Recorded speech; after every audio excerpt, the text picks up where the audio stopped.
오늘 우리에게 주신 하나님의 말씀은 출애굽기의 말씀입니다. 출애굽기 3장 10절에서 12절까지의 말씀입니다. 출애굽기 3장 10절에서 12절까지의 말씀 교독하시고 12절은 함께 합독하도록 하겠습니다. 출애굽기 3장 10절에서 12절까지의 말씀 제가 먼저 읽도록 하겠습니다. 이제 내가 너를 바로에게 보내어 너에게 내 백성 이스라엘 자손을 애굽에서 인도하여 내게 하리라.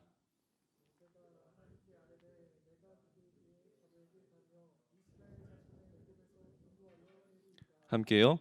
하나님이 이르시되 내가 반드시 너와 함께 있으리라. 내가 그 백성을 애굽에서 인도하여 낸 후에 너희가 이 산에서 하나님을 섬기리니 이것이 내가 너를 보낸 증거니라. 아멘. 감사합니다.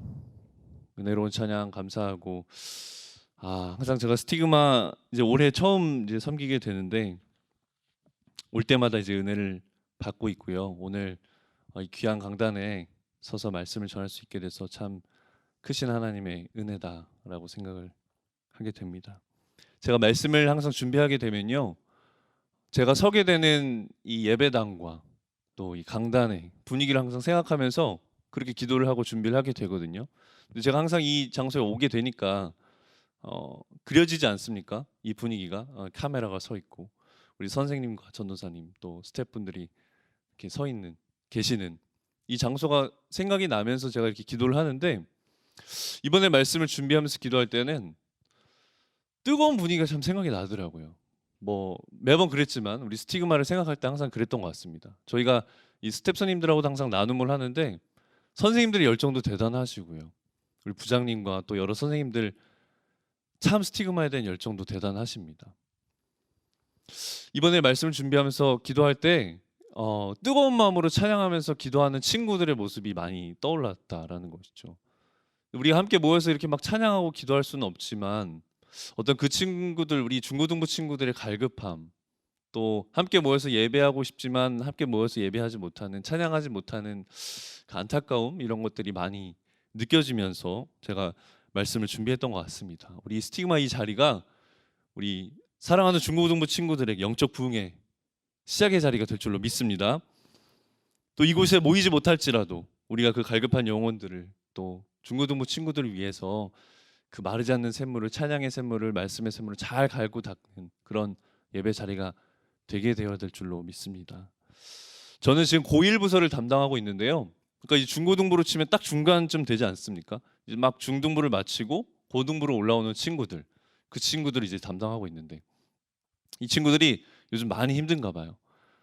중등부에서 이제 중학교를 마치고 고등학교로 올라오게 되니까 이 코로나 상황에 많은 혼란들이 좀 있는 것 같아요. 뭔가 상황은 어중간한데 이게 고등학교가 바뀌는 게 맞나 싶은데 뭔가 준비는 해야겠고 이 고등학교라는 것이 대학을 간다고 준비를 해야 되는 시간이긴 한데 내 상황은 아직 중학생인 것 같고 약간 이런 과도기에 있는 그런 상황인 것 같아서 친구들이 스트레스를 많이 받는 것 같아요. 이야기를 해보면 참 이런 얘기를 많이 합니다. 내가 누구인지를 모르겠다라는 거죠. 근데 이게 내가 누군지도 모르겠는데 내가 누구인지를 자꾸 말하라는 거예요. 그리고 내가 누구인지를 자꾸 준비하라는 거예요. 다시 말하면 스펙을 준비하라는 거예요. 벌써부터 이 고등학생들 고등학교 1학년이 되자마자 이제 스펙을 준비해야 된다라는 거예요. 이제 중간고사를 얼마 전에 봤거든요, 친구들이. 근데 이 중간고사 시험 하나하나가 다 스펙에 남는다는 거예요. 기록에 남는다는 거예요. 그러면 스트레스를 받는 거죠. 그리고 수행평가 또 뭐 대내외 활동 이런 것들이 다 내가 누구인지를 앞으로 말해야 되는, 너는 어떻게 살았니?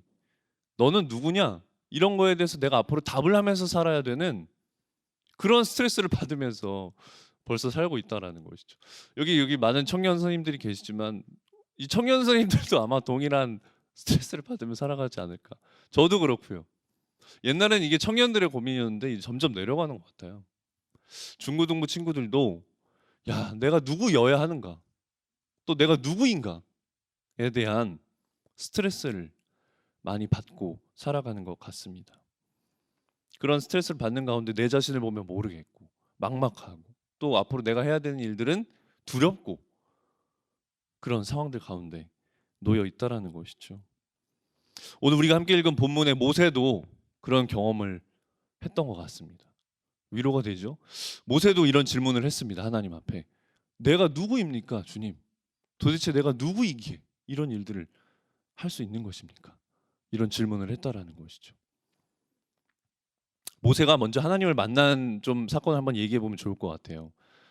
모세는요, 이집트 왕자였습니다. 다들 아시죠?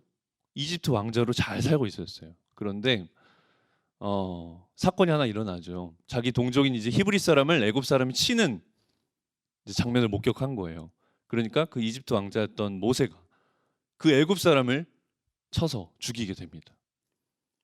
그러니까 그 바로 왕이 알게 된 거죠. 애굽의 왕이 그 사건을 알게 되고 나서 모세를 죽이려고 합니다.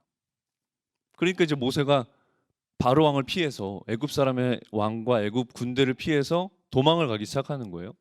그 도망간 곳이 어디죠? 미디안 광야라는 곳입니다. 그게 거리가 지금은 이제 사우디아라비아에 있는 땅이에요. 그 광야예요. 사막이거든요. 애굽에서 사우디아라비아까지 지금 비행기 타도 몇 시간은 갈 텐데 꽤 먼 거리 아니겠습니까? 그러니까 죽음을 피해서 굉장히 두려움을 가지고 멀리까지 도망을 갔다라고 볼 수 있는 곳이죠. 그 미디안 광야까지 도망을 갔는데 거기서 미디안 제사장 이드로라는 장인이 되는 사람이죠.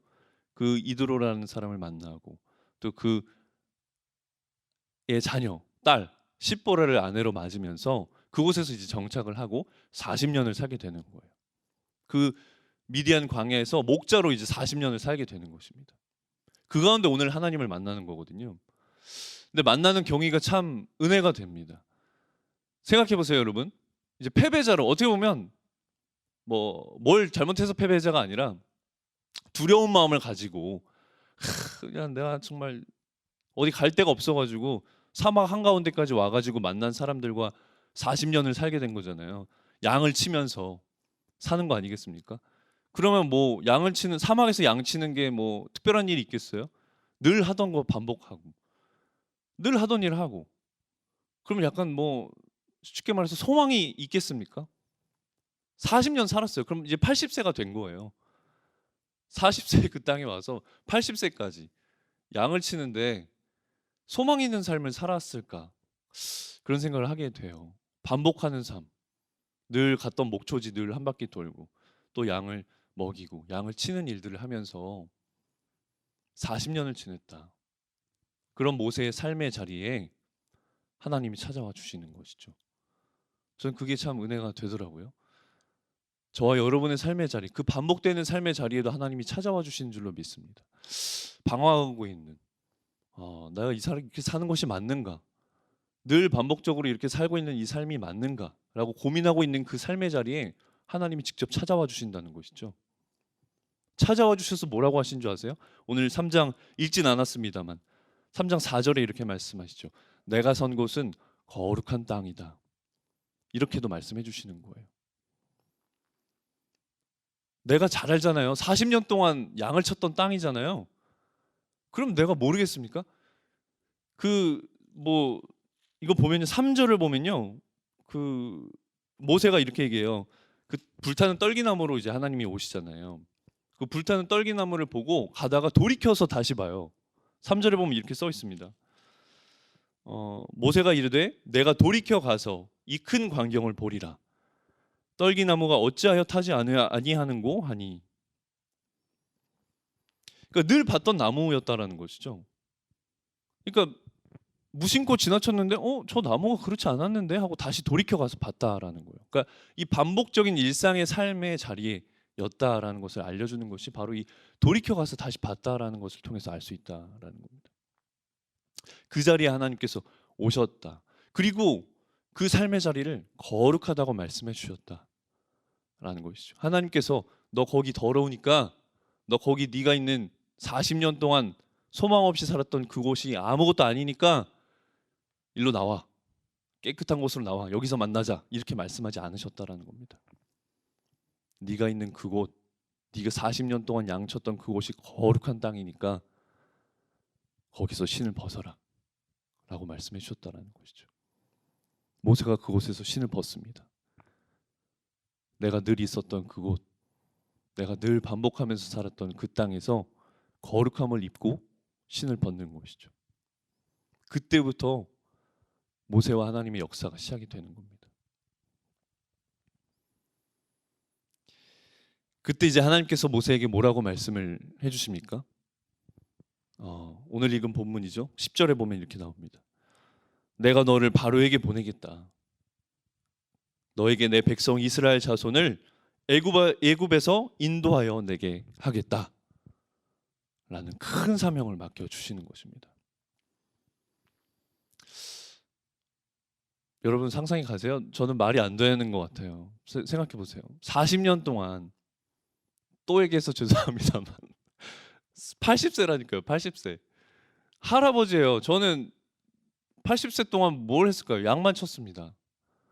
지팡이 짚고 사막 한가운데서 양만 치던 그 할아버지한테 더군다나 그 애굽 땅에서 살인의 누명에 이제 살인을 해서 두려움을 가지고 여기까지 쫓겨난 이 사람한테 다시 애굽 땅에 가서 내 백성을 이끌어내겠다고 말해라 라는 미션을 주셨다는 것이죠. 할 수 있겠습니까? 정말 쉽지 않은 미션을 주신 것 같아요.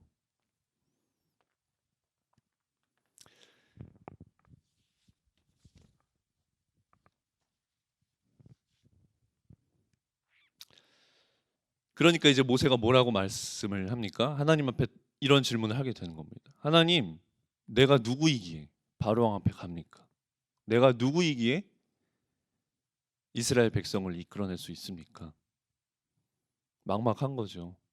아니, 내가 내 삶을 아시잖아요, 하나님. 내 삶을 아시고 내 상황을 아시고 내가 왜 여기 있는지도 아시고 다 아시지 않습니까? 그런데 어떻게 이런 일들을 하라고 하십니까? 내가 누구이기에 이런 일들을 감당하게 하십니까? 라고 말씀을 드린다는 것이죠. 이런 질문을 하면요, 어떤 대답을 제가 기대를 하게 됐냐면 너는 누구다? 라는 대답이 나와야 되지 않겠어요? 뭐 예를 들면 너는 충분히 자격이 있는 사람이야. 뭐 드라마처럼 네가 바로 그다. 뭐 매트릭스 아시죠? 요즘 아마 중고등학생들 아마 모르는 친구들 많을 것 같은데 매트릭스 보면 그가 바로 그다. 내가 바로 그라니. 막 이런 거 있잖아. 선택받은 자다. 아니면 너는 아브라함의 자손이니까 할 수 있는 거야. 라든가. 뭐 너는 너에게 모르는 능력이 있는 사람이야. 라든가. 너는 뭐 이집트 왕자였잖아. 라든가. 훈련받았어. 너는. 뭐 선택받은 사람이야. 너에게 뭐 수많은 사람이 있다. 라든가. 하여간 뭔가 내가 할 수 있는 자격과 조건을 말씀해 주실 것 같았거든요. 너는 누구야? 넌 어떤 자격이 있어? 넌 어떤 조건이 있으니까 충분히 할 수 있는 사람이야. 라는 대답이 나와야 맞을 것 같은데 오늘 하나님께서는 어떤 대답을 해주시죠? 12절을 보면요, 하나님께서는 모세가 내가 누구이기에 그 앞에 갑니까? 라고 말하는 질문에 이렇게 대답해 주신다는 것입니다. 내가 반드시 너와 함께하리라. 내가 반드시 너와 함께하리라. 이게 바로 내가 누구입니까에 대한 대답이 된다라는 거예요. 내 자격과 조건을 묻는 질문에 하나님은 하나님의 존재로 답변을 해주시는 겁니다. 네가 누구인지, 네가 무슨 자격이 있는지, 네가 무슨 조건이 있는지 그게 중요한 게 아니에요. 내가 함께하는 거가 충분한 거야. 내가 함께하면 그것으로 충분한 것이다. 라고 대답을 해주신다는 것이죠.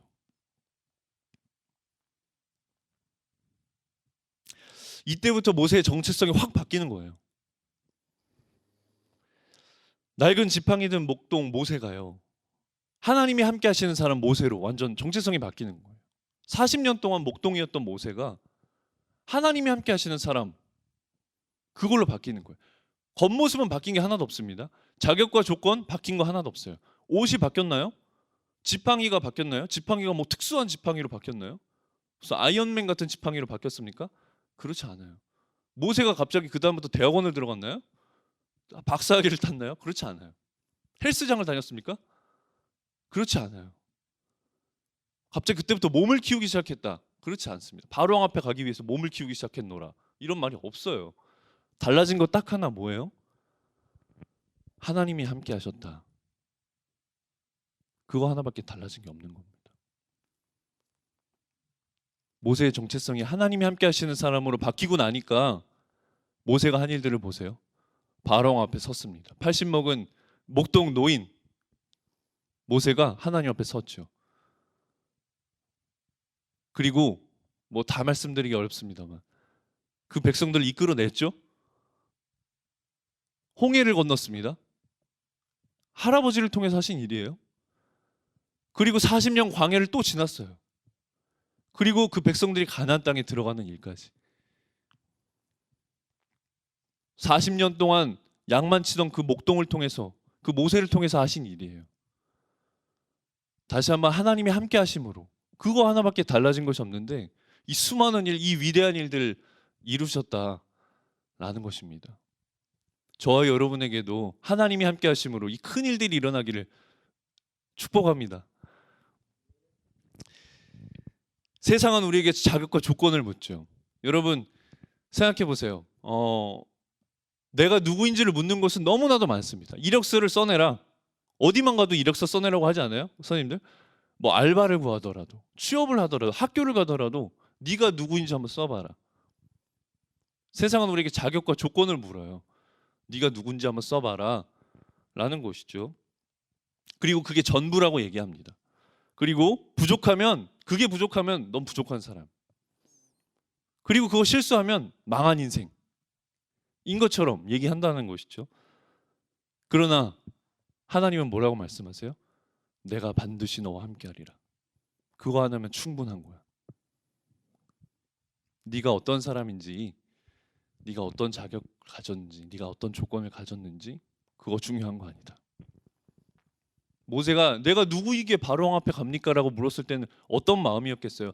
아니 내가 이렇게 부족한데 어떻게 그 일들을 합니까? 내가 이렇게 아무것도 아닌데 어떻게 그 많은 일들을 합니까? 하나님은 그거 상관없다. 내가 너와 함께하면 된다. 라고 말씀해 주신 거 아니겠습니까? 하나님이 함께 하시는 여러분 되시기를 바랍니다. 하나님이 함께하는 사람은 할 수 있는 줄로 믿습니다. 하나님은 하나님과 함께하는 사람을 들어 쓰시는 줄로 믿습니다. 모세는 이제 이 비밀을 안 거예요. 하나님만 함께하면 된다. 하나님만 나와 함께하시면 뭐든지 할 수 있다. 하나님만 나와 함께하시면 바로왕 앞에 가서 설 수도 있고, 난 80 먹었는데도 바로왕 앞에 가서, 난 바로왕이 나에게 죽이려는 사람이었지만 그 앞에 가서 설 수도 있는 사람이었고, 이스라엘 백성을 이끌어낼 수도 있는 사람이었고, 홍해도 건넜고 광야도 지난 사람이다 라는 자신감이 생긴 거죠. 그 이후에 있는 이스라엘 백성의 삶들을 보세요. 모세가 한 일들을 보세요.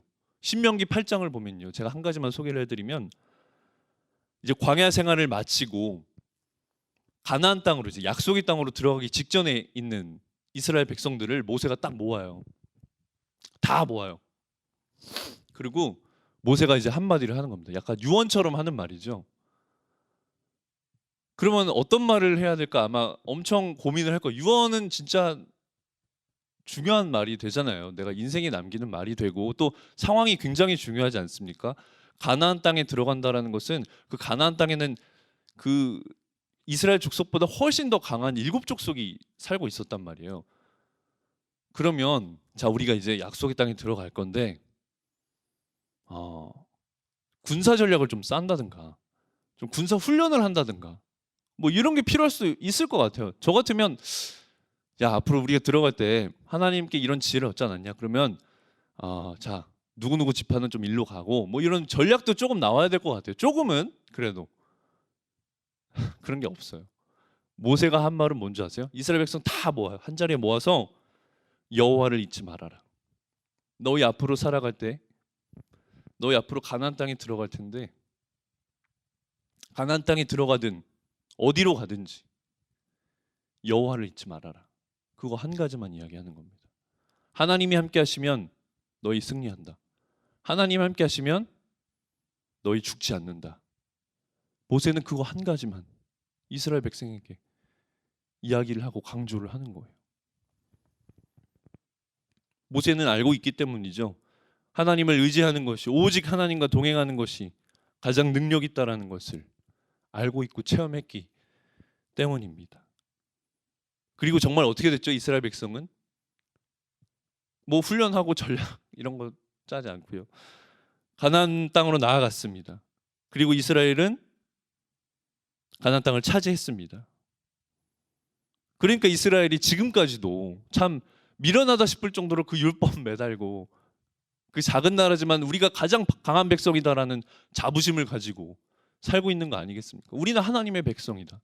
우리는 하나님이 함께 하시는 나라다 라는 자부심을 가지고 살고 있는 거 아니겠습니까? 저는 우리도 그런 자부심이 필요하다고 생각해요. 여러분, 너는 누구냐라고 말씀. 나는 하나님이 함께하는 사람이야. 나는 이런 거 가졌는데요. 전 이런 거밖에 없는데요. 이런 거 설명하는 사람이 아니라 나는 하나님이 함께하는 사람이에요. 라는 게 먼저 나올 수 있는 우리 중고등부 친구들, 또 우리 모든 저와 선생님 친구들 아니라 선생님 여러분 되시기를 축복드립니다. 저와 여러분이 다른 자격과 조건을 찾는 것이 아니라 오직 주님이 함께 하심으로 능력 있고 오직 주님과 함께함으로 승리하고 소망이 있는 여러분들이 되시기를 바랍니다. 하나님도 이런 사람을 기뻐하지 않으실까요? 모세를 얼마나 기뻐하셨을까요? 그 하나님만 의지하는 것이 가장 능력인 것을 알고 의지하는 사람, 붙잡는 사람, 이런 사람 아마 가장 기뻐하셨을 것 같아요. 제가 우리 선생님들하고는 지난주 경건회 때 잠깐 나눴습니다만 제가 대학생 때 그 남미에 있는 파라과이라는 나라로 견습 선교를 1년 동안 다녀온 적이 있어요. 거기가 비행기 타고 38시간을 갑니다. 38시간. 38시간 비행기 타보셨어요?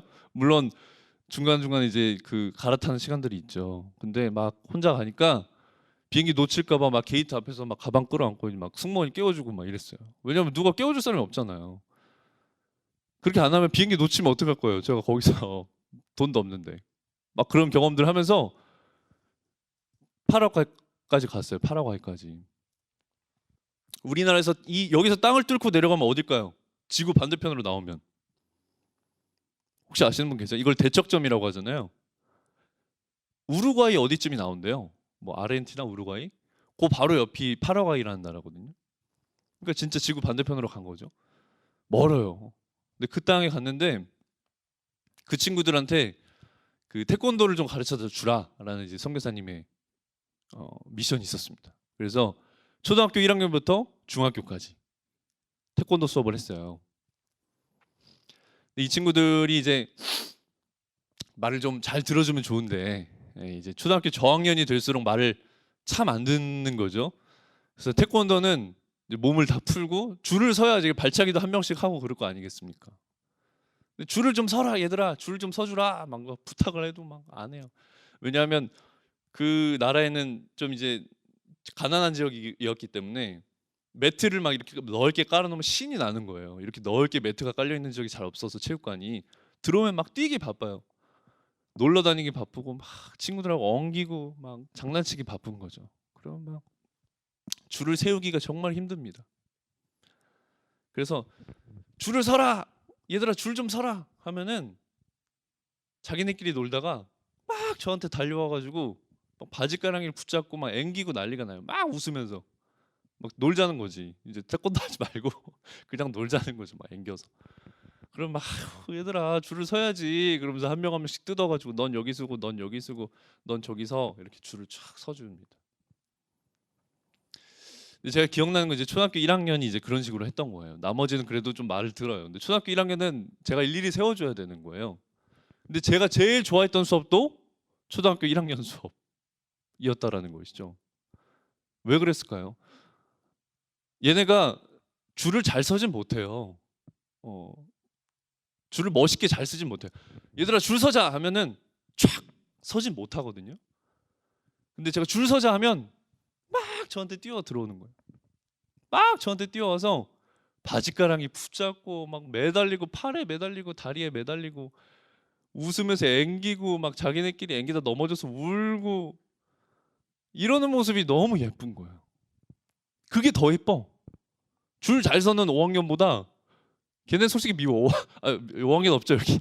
네, 5학년은 사실 말을 너무 다른 면에서 안 들어. 그거보다 줄 안 서도 돼. 나한테 와서 막 앵기고 막 기뻐하고 이러는 게 더 좋아요. 하나님도 그러시지 않을까라는 것을 제가 그때 깨달았다는 것입니다. 어린아이처럼 하나님이 우리에게 너 그거 잘해야 돼. 너 조건 좋아야 된다. 너 시험 잘 봐야 돼. 너 자격이 뛰어나야 된다. 라고 말씀하시는 분이 아닐 거라는 거죠. 하나님이 우리가 어떤 상황을 주시고 기회를 주시고 어떤 미션을 주셨을 때는 하나님에게 달려오는 것이 보고 싶으셔서 하나님의 바짓가랑이 붙잡고 막 하나님이 해달라는 거죠. 그러면요 100번 1000번 줄 세우는 거 제가 해줄 수 있습니다. 그거 어렵지 않아요. 하나님도 그러시지 않을까요? 하나님이 못하실 게 뭐 있습니까? 대학 보내는 거요? 보내는 게 문제겠습니까? 없는 대학도 세우실 수 있는 하나님이 있습니다. 취업? 없는 회사도 만들어서 보내실 수 있는 분이 하나님이세요. 전능하신 하나님이신데 하나님께 매달리는 것이 가장 큰 능력인 줄로 믿습니다. 다른 것이 아니라 하나님과 함께 하심을 구하는 저와 여러분이 되시기를 축복드립니다. 이렇게 하나님을 기뻐했던 사람 모세도 있지만 저는 다윗도 참 많이 떠오르거든요. 다윗이 하나님과 함께하기를 참 기뻐했던 사람입니다. 골리앗 앞에서 다윗을 한번 생각해 보세요. 다윗이 참 어린 시절이죠. 사울이 갑옷을 입혀줬어요. 근데 필요 없다는 거예요. 불편하다는 거예요. 나는 만군의 여호와 하나님의 이름이면 충분하다는 거예요. 어떻게 보면 약간 철없어 보이기도 하는데 결과는 어때요? 골리앗이 쓰러지는 거죠. 여러분 이게 동화 같은 이야기가 아닙니다. 다윗은 성장했죠. 성장해서 왕이 된 뒤에도 그 언약궤를 하나님의 궤를 메고 예루살렘 성으로 들어오는 길이잖아요. 왕입니다. 어른입니다. 근데 막 옷이 벗겨질 정도로 춤을 추면서 들어오는 거예요. 왕인 것, 내가 왕이다, 내가 어른이다 이런 것이 생각이 내 자격과 조건이 하나님 앞에 아무 소용이 없는. 나는 그냥 하나님이 함께하는 게 너무 기쁜 거죠. 그런 사람이 다윗이었던 거 아니겠습니까? 그러니까 하나님이 다윗을 얼마나 기뻐하셨겠습니까? 그러니까 다윗이 가는 곳마다 복을 내려주시고 다윗을 최고의 왕으로 만들어주시고 승리하게 하신 것 아니겠습니까? 저와 여러분이 하나님을 우리의 자격과 조건을 채우는 어떤 수단이나 도구로 생각하지 마시고 우리가 하나님을 구할 때, 하나님이 함께 하심을 구할 때 하나님께서 다른 것들을 우리가 뭐 생각지도 않았는데 채워주시는 그런 우선순위가 바뀌는 역사가 있으시기를 축복을 드립니다.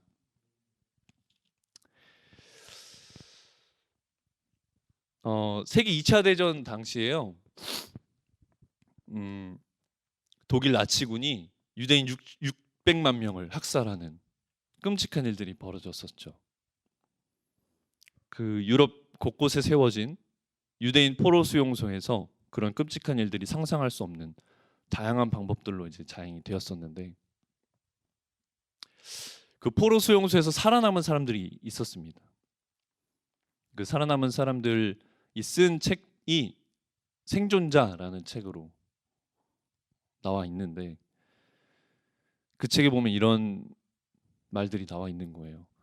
독일 군 중에 학살을 자행하는 군이 SS 대원들이라는 사람들이 있대요. 근데 그 사람들이 학살을 하기 위해서 수용소 안에 있는 사람들을 학살하기 위해서 했던 첫 번째 행동, 첫 번째 선택이 무엇이었을까?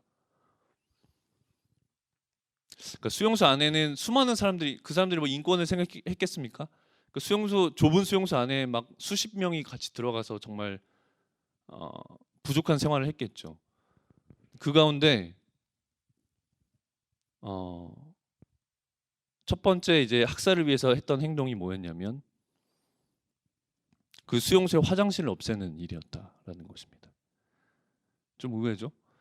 화장실을 없애는 일. 그러면 두 가지 효과가 있대요. 화장실 없으니까 그 좁은 수용소 안에서 어떤 일이 벌어졌을까요? 뭐 참다 이제 오물과 대변 소변이 뭐 그냥 그 안에서 벌어졌지 않겠어요? 뭐 그러면 그냥 다 서로 뒤집어 쓰는 거죠. 뭐 서 있을 수만 없으니까 앉고 눕고 했을 거 아니에요. 그럼 그냥 다 뒹굴뒹굴 범벅이 되는 거죠. 그렇게 되니까 두 가지 효과가 뭐냐면 첫 번째는 학살을 하는 SS 대원들이 양심의 가책을 안 느끼게 됐다. 유대인을 죽이는데 그전에는 사람을 죽인다는 거에 대한 가책을 좀 느꼈었는데 이제는 이 사람답지 않은 사람답지 않은 것들이라는 생각이 드니까 죽이는데 별로 가책이 없어졌다. 두 번째 효과는 유대인 스스로 사람다움을 놓기 시작하는 거예요. 스스로 자기 정체성을 잃어버리기 시작하는 거예요. 야, 이렇게 살아서 뭐하냐. 난 이런 사람이구나 하면서 그냥 그 좁은 곳에서 오물을 뒤집어 쓰고 사는 자신의 인생을 비관하면서 자기의 정체성을 놓기 시작했다. 그러니까 학살이 더 쉬워졌다라는 거죠. 그런데 이 생존자들의 이야기를 들어보면 오후 4시가 되면 그 수용소에 따뜻한 커피가 한 잔씩 들어왔대요.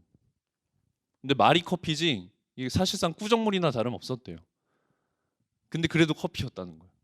사람들이 이제 그거 하나가 정말 귀한 물이었대요. 막 마시면 몸이 따뜻해지니까 너무 추웠대요. 근데 그거를 살아남은 사람들의 원칙 중에 하나가 뭐였냐면 그걸 다 마시지 말자 우리. 다 마셔버리면 다 죽는다. 마시지 말고 반만 마시고 체온을 위해서 반만 마시고 나머지 반은 세수를 하자. 라고 결심을 했다라는 거예요. 그 꾸정물 반 컵으로 세수하는 게 의미가 있었을까요? 아마 없었을 거예요. 온몸에 오물을 뒤집어 썼는데 그 반 컵으로 세수하는 게 꾸정물로 반 컵 세수하는 게 큰 의미는 아마 없었을 거예요. 그런데 그들 스스로는 이게 어떤 행동이었냐면 내 정체성을 잃지 않겠노라. 내가 누구인지 나는 놓지 않겠다. 놓지 않겠노라. 라는 이 의지의 행동이었다라는 것입니다. 그래서 생존자들 가운데 세수의 원칙이라는 원칙이 생겼다는 겁니다. 근데 이걸 하면서도 회의가 드는 거죠. 쉽게 말해서 현타가 오는 거지. 내가 이걸 왜 하고 있냐. 이거 해도 더럽고 오물 가운데 또 오물이고. 그러니까 이제 포기한 사람도 생겼는데 그 포기한 사람은 결국 죽게 되었다라는 기록들이 있어요. 제가 한번 읽어드리면 그 레빈스카라는 생존자의 기록인데 그들은 우리를 우리 자신의 똥오줌 속으로 빠져 죽게 하고 진흙창과 배설물 속에서 죽어가게 하려는 것이었다. 그들은 우리가 스스로의 품위를 떨어뜨리기를 원했다. 인간으로서의 자존심을 파괴해서 우리를 짐승 수준으로 타락시키기를 원했던 것이다. 이러한 깨달음을 얻고 난 수용자에게는 두 가지 반응만이 가능했다. 자포자기하든가 저항하든가. 이것은 많은 생존자들에게 있어서 저항의 의지가 탄생하는 중대한 전환점이 되기도 했다. 사태의 근본적인 원인을 파악한 순간 나는 마치 미몽에서 깨어난 것만 같았다. 나는 내 밑바닥으로부터 나오는 살아야 한다는 명령을 들었다. 설사 내가 만일 아우슈비츠에서 죽는다고 해도 나는 아름다운 인간으로서 죽을 것이며 끝까지 스스로의 존엄성과 정체성을 지킬 것이다. 나는 결코 놈들이 원하는 대로 비천하고 더러운 짐승으로 변하지는 않을 것이다. 그 생각을 하고 난 후 아름다운 투쟁이 계속되었다. 이게 생존자의 기록입니다. 뭘 말하는 거예요? 여러분의 정체성을 놓아서는 안 된다. 빼앗겨서는 안 된다라는 것입니다. 아까 얘기했죠? 세상은 여러분의 정체성을 어디에 두기를 원합니까? 경쟁에 두기를 원하고 남들보다 뭐가 부족한지를 찾아라. 그리고 남들보다 뭐가 더 채워져야 되는지를 찾아라.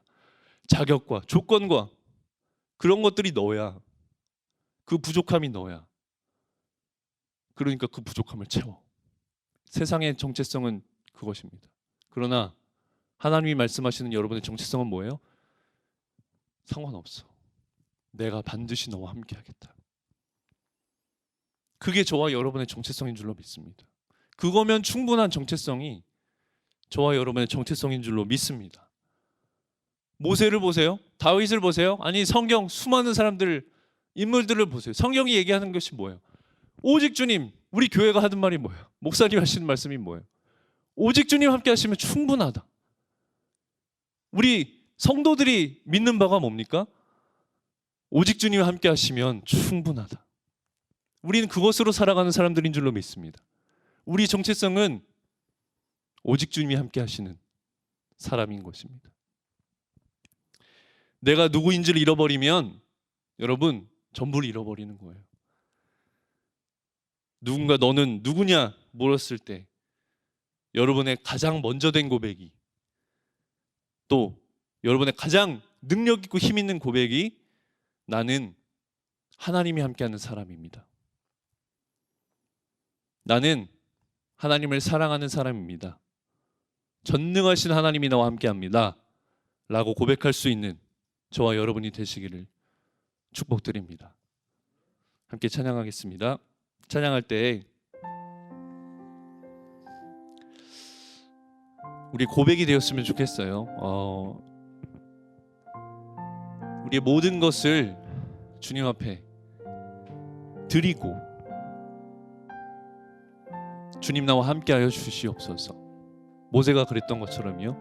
주님, 내가 누구이기에 이 상황 가운데 있습니까? 누구이기에 이 일들을 감당할 수 있습니까? 라고 말하면요, 주님께서는 내가 너와 함께 할 것이다 말씀해 주실 것입니다. 주님만 붙잡으면 여러분 기도하고 계시는, 소망하고 계시는 그 길 뿐만 아니라 여러분이 생각하시는 것보다 더 크신 하나님께서 그것을 더 크게 부어주시고 더 크게 채워주시고 합력하여 선을 이루시는 길로 인도해 주실 줄로 믿습니다.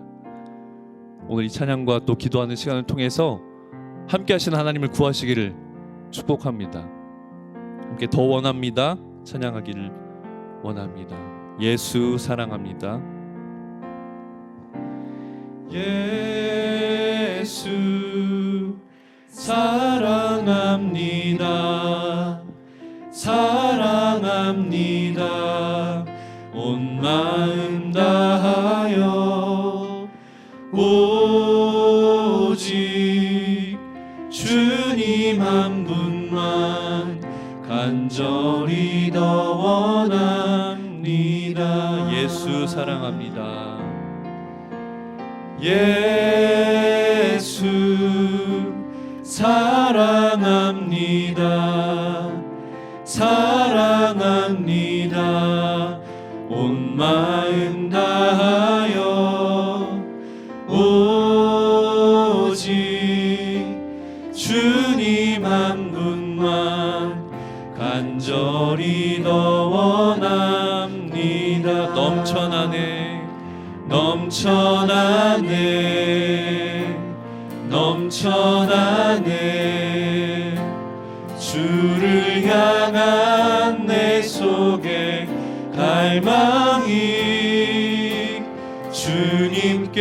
주님께로 날 이끌어 주소서.